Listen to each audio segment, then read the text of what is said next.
Hello. Welcome to Car Expert YouTube channel. Don't forget to subscribe. Let's be honest. Jaguar really needed to come out with guns blazing. The last time the British brand battled in the compact premium sports sedan segment, its much maligned X-Type slinked into the underbrush, tail between its legs after just a single generation. While the X was in some ways a better car than history will begrudge it, there's no getting around the Jaguar brought a front-wheel drive base knife to a rear-wheel drive gunfight. This news will need to be a very different kitty, and it is. Internally known as X760, Jag's latest trides atop an all-new aluminum-intensive modular architecture wearing a handsome mosaic of aluminum and steel body panels. While this design has struck us as very familiar since it first bowed in September, it's an attractive shape. Its longish, 111.6-inch wheelbase and wheels at the corner stance gives the design a planted look emphasized by its wide rectangular grille and prominent lower air intakes. Jaguar claims a super slick .26 coefficient of drag, but that's the skinny tired overseas base model that we'll never see. Ours will likely ring up a few hundredths higher. The aluminum body in white is itself an impressive piece of work, weighing just over 550 pounds. Vehicle engineering manager Jonathan Darlington says it's 20% stiffer torsionally than the XF, and the lightest in the sector by far. What's more, the chassis incorporates liberal amounts of recycled aluminum, a claimed world first, and increased use of structural adhesives. We'll leave further details for how it's made, but suffice it to say, an afternoon knifing of prototypes through the wooded hills around Lisbon, Portugal, suggests Jaguar's engineers have done not only their homework, but perhaps that of their colleagues, as well.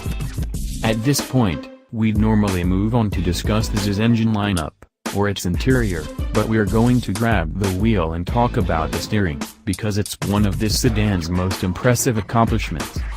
We've grown incredibly tired of hearing automakers extolling the virtues of their new electrically assisted power steering systems.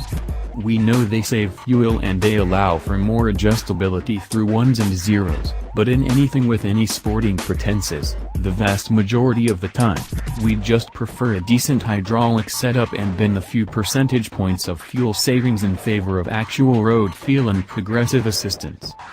Yet in 3.0-liter V6's trim riding on 19-inch Dunlop SP Sport Max RT summer tires, this Jaguar's electric steering has the goods. It may be a shade light at parking lot speeds, but when you're on the move, it's got positive on-center feel, with linear effort build and excellent accuracy. Most impressively, it's actually possible to tell what's going on with the front tires.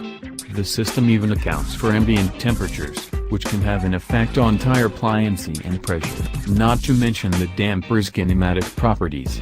It's one of the best APAS systems we've ever encountered, in any segment. The double wishbone front suspension and rear integral link arrangement on S models is augmented by standard adaptive dynamics, Jaguar speak for electronically controlled dampers. The system makes the most of the rigid chassis and wheel steering, allowing for both excellent wheel control and proper levels of road isolation when called for. This excellent transient response is surprisingly unaided by a mechanical limited slip differential. Apparently Jaguar is keeping one on the shelf for the inevitable higher performance variants, but it isn't really required. Torque vectoring by braking technology and the properly sorted suspension helps get the job done instead. In particular, we love the way this adopts the 360-degree ring that integrates the dashboard, doors, and rear bulkhead, keeping the instrument panel low and contributing to an airier cabin that still feels wrapped around its occupants. The intersection between the dashboard and door panels is particularly interesting, and the small diameter wheel felt great in hand, its compact airbag boss leaving plenty of room to see the gauges. The seats were also a high point. We put hundreds of miles on a pair of XFs in an afternoon and emerged no worse for the wear. The only other major regret we have so far with this is that we're going to have to be patient for so long to get ours.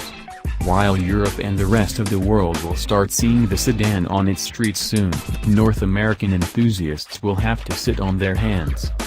That's because Jaguar is insisting upon launching the range with available all-wheel drive. Jaguar's last attempt at a compact sports sedan left the market bloodied, having made few defenders and even fewer friends. After a galvanizing day behind the wheel, we can't envision this suffering the same fate.